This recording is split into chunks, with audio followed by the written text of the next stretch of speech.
Okay. Approximately 10 or 12 years ago, it was a Sunday morning, about 8 a.m., and as I bit into the granola that I was eating that morning, there was something very solid, probably a little rock. And as I bit into the granola, which, you bite into granola with a certain level of force because you have to, crunch up the granola as compared to if you were biting into a banana or something. There would be different levels of force that you would apply. And granola is very firm, so you're, exerting a certain level of force to chew up the granola. And with that level of force, when I then encountered whatever it was, we never did find, but probably a rock, it was a back upper left molar that cracked. Instantly, there was 10 on a 10 scale. It turns out an exposed nerve like that is very high on the pain scale in our human experience. And instantly, oh, wow, really intense. And I could feel that every bit of me wanted to somehow get away from that pain. The natural tendency of our wanter would be to move away from that, what we're calling pain. And so then my wife that I was married to for 35 years, we were still together in those days, and she started trying to find some sort of emergency dentist situation that could potentially be a possibility, and nothing. It might even have been a holiday. I can't remember.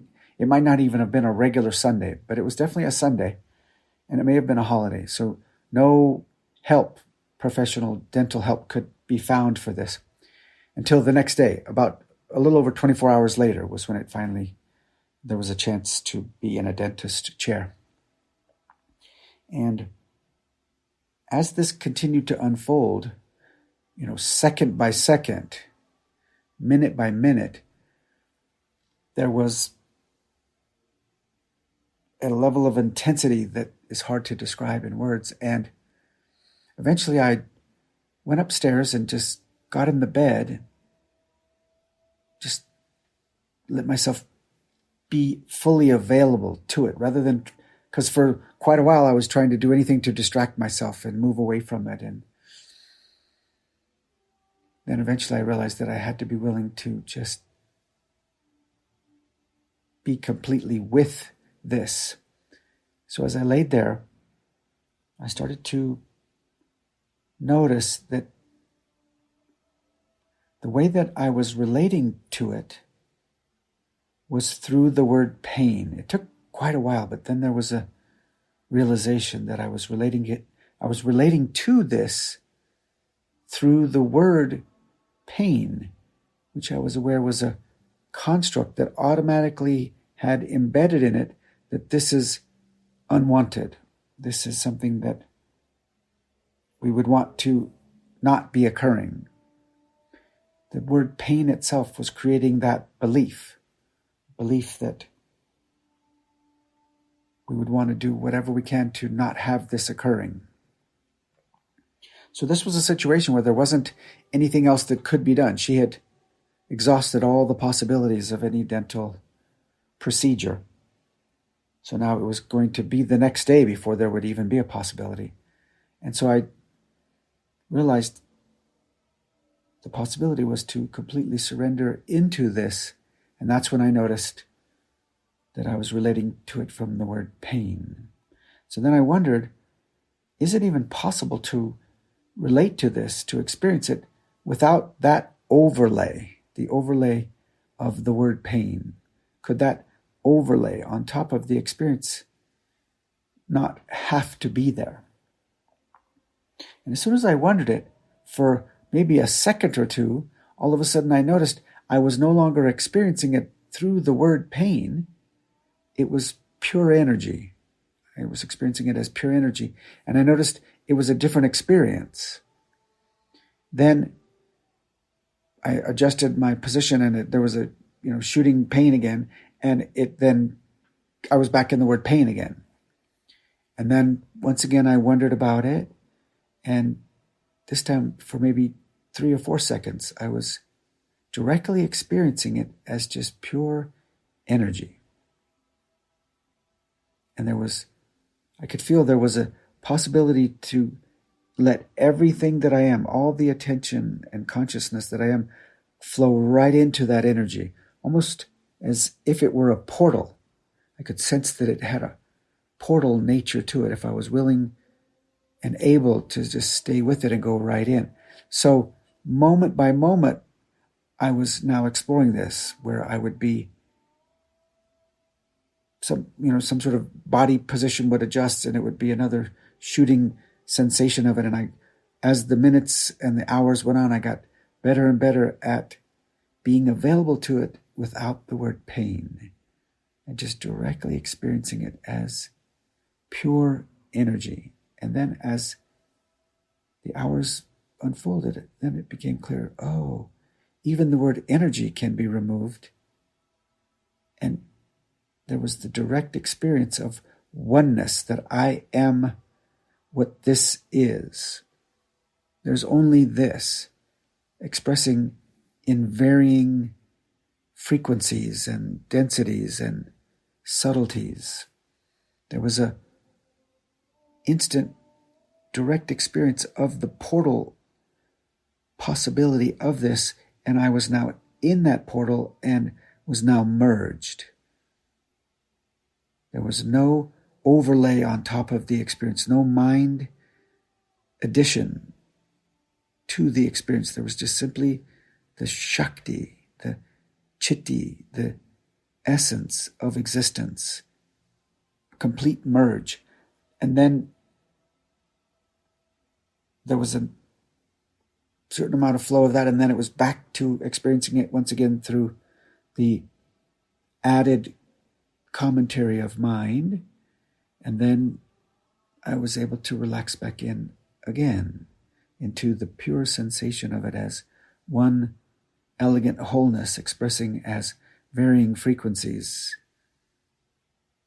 a symphony of consciousness.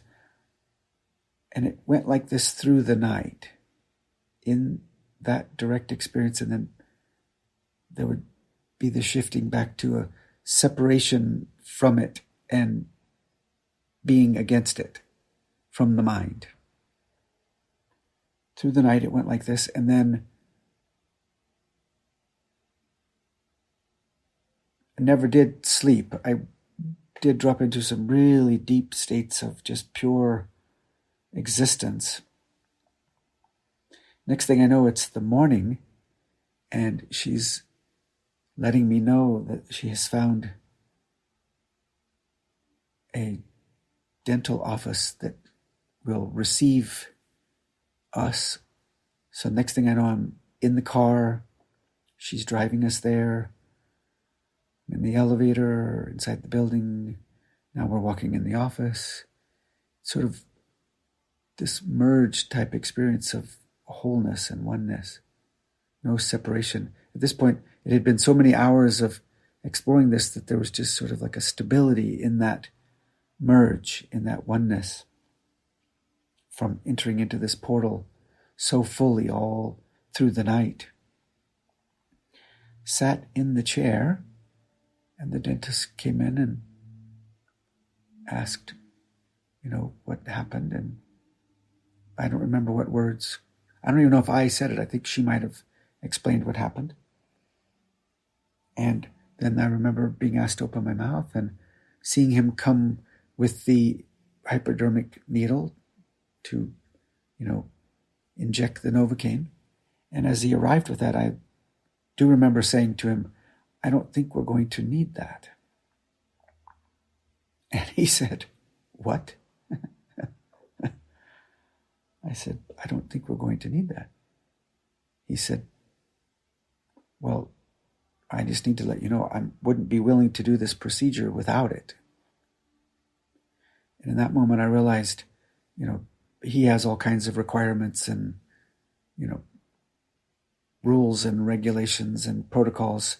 And I realized that I needed to, properly honor that. So I nodded my head in agreement. And then when the needle arrived in the back area of my jaw there, I could feel the sensation of it. It was a different frequency than the others, but then there was instant merge into that. And then I could actually feel the liquid of the Novocaine coming into that area of the body. And I could feel it quieting what we call the nerves that give the indication of what we call pain. I could feel those nerves almost like they were going to sleep, like resting, the nerves themselves. I could feel that that's what the Novocaine does. It sort of relaxes those, shuts them down, turns them off, lets them be not active. Almost like a little one going to sleep was what was going on. And then the procedure happened, and then he, gave a prescription afterwards for pain medication, which I never did use. I remember we went to the pharmacy and she filled it, but I never did use it because from that whole 25 hour period of exploring this, it was really an ability to just merge into it without it being something we call pain that would need a pain killer. Oh, I just realized that's what we call them, pain killers, pain putter to sleepers. And so from that day on, it's been an ongoing exploration of when is there a sensation in the body that we need to be available to, helping us to know that there's something that needs to be tended to. And in a situation like that where there wasn't anything that could be done about it, can there be a letting go of the word pain and the accompanying construct of this is unwanted, how do we get away from this, oh my gosh, what's going to happen because of all the activity of the mind. We don't have to experience it in that way. I learned from this experience that we can be so directly available and surrendered into the Shakti of that it reveals itself to be a portal of consciousness in which we can surrender into and directly experience the inherent oneness of everyone and everything at all times. One elegant, flowing expression of pure source essence.